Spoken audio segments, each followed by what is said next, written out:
Naomba uvute picha hii. Upo peke yako chumbani, chumba kilichozungukwa na giza nene, lakini macho yako yameganda kwenye kioo cha simu yako. Mwanga ule unakuchoma machoni, lakini huwezi kuacha. Umekuwa ukiscroll kwa masaa matatu sasa, na huangalii kitu cha maana, bali unatazama video fupi, picha za watu usiowajua na mijadala isiyo na tija. Hujihisi mwenye furaha na wala hujihisi mwenye huzuni. Unajihisi upo tu, uko numb. Utashi wako umezimwa. Unajipa moyo kuwa unajiliwaza baada ya siku ndefu ya kazi. Unadhani unamiliki simu yako, lakini hapa gizani tunakwenda kuupasua uongo huo sasa hivi. Wewe humiliki simu hiyo, simu ndiyo inakumiliki wewe. Sikiliza kwa makini. Upo hapo kwa bahati mbaya. Upo hapo kwa sababu mabilioni ya dola na maelfu ya wahandisi wa kisaikolojia huko Silicon Valley wameajiriwa kufanya kitu kimoja tu: kuhakikisha hutaweka simu hiyo chini. Wamechunguza biolojia yako, wamejua ni wapi pa kugusa ili ubongo wako utoe dopamine ya bei rahisi inayokufanya uwe mlevi usiyekuwa na chupa mkononi. Huu ni uhandisi wa hali ya juu ulioundwa kwa ajili ya jambo moja tu: uvunaji wa uhai wako. Kila mara unaposcroll bila lengo, unakuwa unatoa tone la damu ya kisaikolojia, unakuwa unajichuja nishati yako asili, unakuwa unavunwa utashi wako wa kupambana na maisha ya kweli. Wanahitaji uishi nguvu, wanahitaji uwe mnyonge, wanahitaji uwe kiumbe anayeweza tu kutumia bidhaa wanazozitengeneza, lakini hawezi kuzalisha wala kuasi. Leo tunakwenda kufunua uovu huu uliopangwa dhidi ya uhuru wako. Tunakwenda kuangalia jinsi unavyouliwa kisaikolojia ukiwa macho, na kwa nini mfumo unanufaika na uchovu wako wa kila siku. Karibu upande wa pili wa kioo chako. Huu ni mtego wa kidigitali. Hapa ndugu, ni Gizani.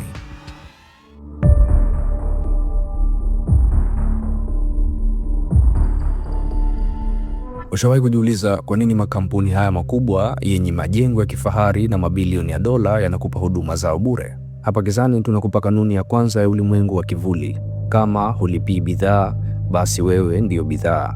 Hukualikwa kwenye mitandao ya kijamii ili uungane na marafiki zako. Ulikamatwa ili uwekwe kwenye soko. Kila like unayopata, kila picha unaotazama na kila sekunde unaopoteza scrolling ni namba inayoongeza thamani yako kwenye mnada wa matangazo. Wewe ni zao linalovunwa, na umakini wako ndio dhahabu wanaoichimba. Wahandisi wa algorithm wamefanya jambo moja la kikatili. Wameiba kemia ya ubongo wako. Wanatumia mfumo wa dopamine, ile kemikali inayokupa msisimko unapopata zawadi ya ghafla. Simu yako imeundwa kufanya kazi kama mashine ya kamari.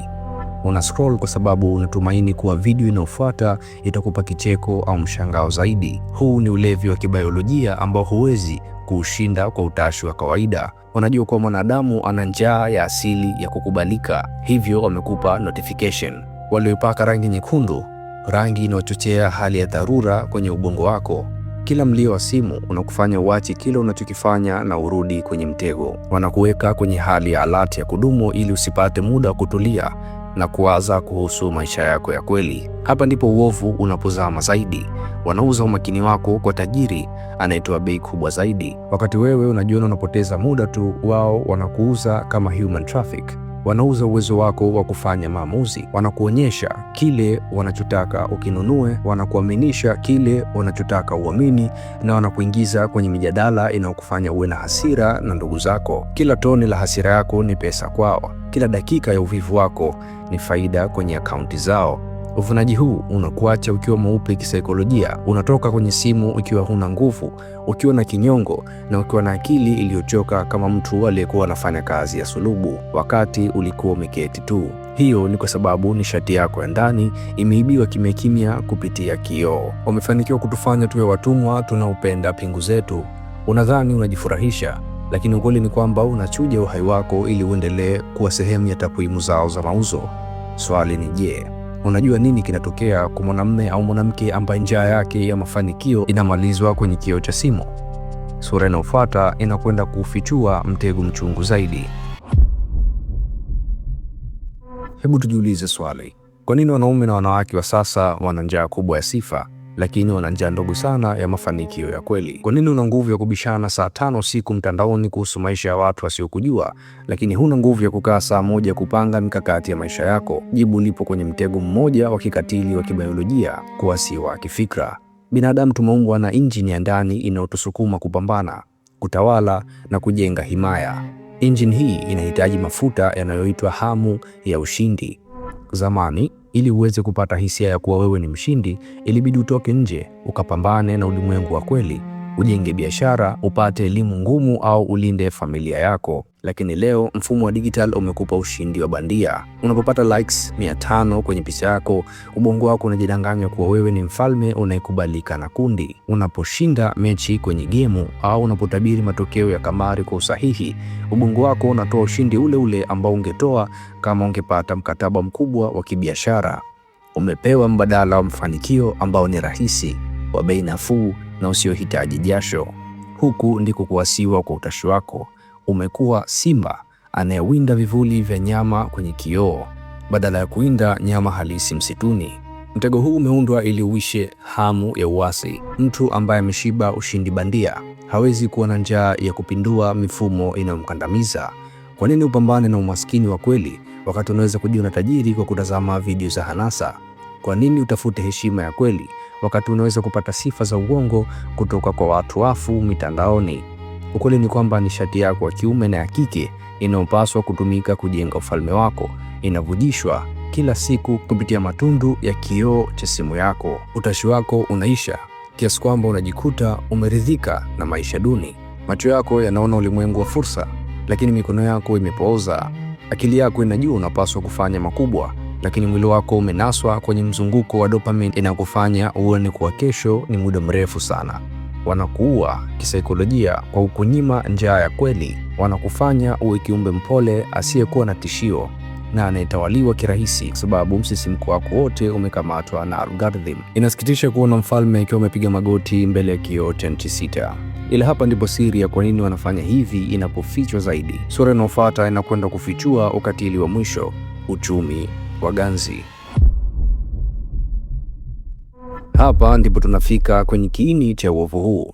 Hebu tujiulize swali la msingi. Kwa nini mfumo utumie nguvu na mabilioni ya dola kuhakikisha kuwa hutaweka simu yako chini? Kwa nini wanahitaji uwe mlevi wa kioo kuanzia asubuhi mpaka unapoingia kulala? Jibu ni moja na ni chungu sana. Mfumo unakuogopa ukiwa macho. Mtu mwenye nishati, mwenye utulivu na mwenye drive anamiliki rasilimali hatari zaidi duniani: muda wa kufikiri. Mtu anayefikiri anaweza kuiona minyororo iliyomfunga, anaweza kuhoji kwa nini maisha yake yamekuwa ya kukimbizwa, anaweza kuanza kujenga mifumo yake mwenyewe, na anaweza kuwa tishio kwa ufalme uliopo. Ili wakutawale, wanahitaji uwe kwenye hali ya ganzi ya kudumu. Huu ndio unaitwa uchumi wa ganzi. Wanahitaji uwe mchovu kisaikolojia kiasi kwamba usiwe na uwezo wa kuasi. Mtu mchovu hawezi kuleta mageuzi, anatafuta tu jinsi ya kufika kesho. Wanahitaji human furniture, binadamu waliotulia, wanaofanya kazi, wanaotumia na wanaokufa bila kuleta fujo. Sikiliza kwa makini. Sisemi kuwa teknolojia ni mbaya au simu yako ni adui. Hapana, katika ulimwengu huu wa sasa, simu yako inaweza kuwa silaha kuu ya ukombozi wako. Inaweza kuwa kiwanda chako, inaweza kuwa maktaba yako, na inaweza kuwa mlango wako wa kutoroka gerezani. Lakini kuna sharti moja la kikatili: lazima uwe mtawala na sio mtumwa.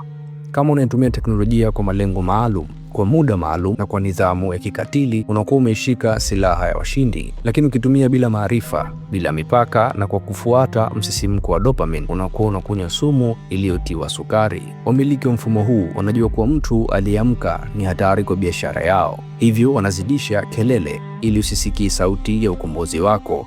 Wanazidisha video fupi ili usipate muda wa kusoma vitabu vizito. Wanahakikisha umechoka kiasi cha kukosa nguvu ya kuwa mjenzi wa maisha yako mwenyewe. Wamekuwa betri inayotumika kuwasha taa za majumba ya matajiri wa Silicon Valley, huku uhai wako ukififia. Lakini hapa Kizani hatupo hapa kukuliza, tupo hapa kukusaidia kuwasha moto wako tena. Uko tayari kukata mirija inayonyonya roho yako? Uko tayari kuzima ganzi kwa kuanza kuishi kwa mamlaka? Sura ya mwisho anakwenda kukupa ufunguo wa jinsi ya kurudisha utashi wako uliotekwa.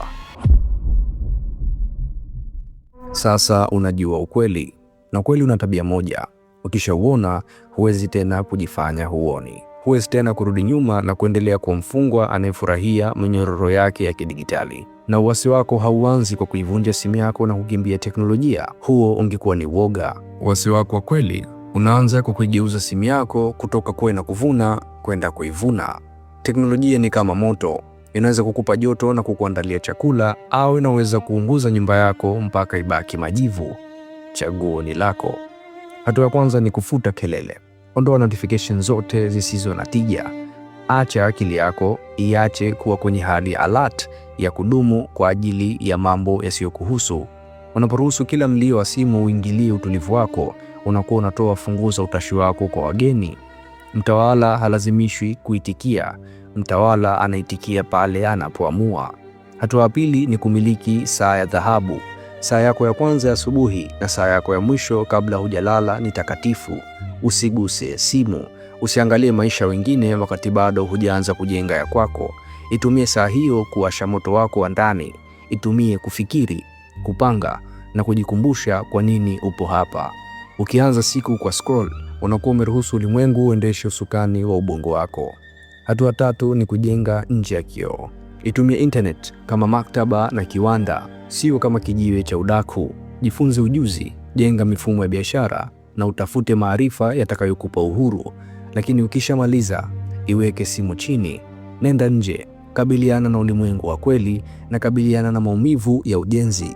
Maumivu ya kweli yanatengeneza chuma, starehe za kioni zinatengeneza plastiki. Lakini najua vita hiyo sio rahisi. Mfumo unajua udhaifu wako na utaendelea kukutega. Unahitaji silaha nzito ya kisaikolojia ili usirudi tena kuwa zombi.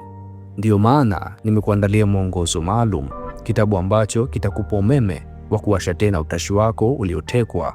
Kitabu hiki nimekiita Moto, sheria za kurudisha mamlaka.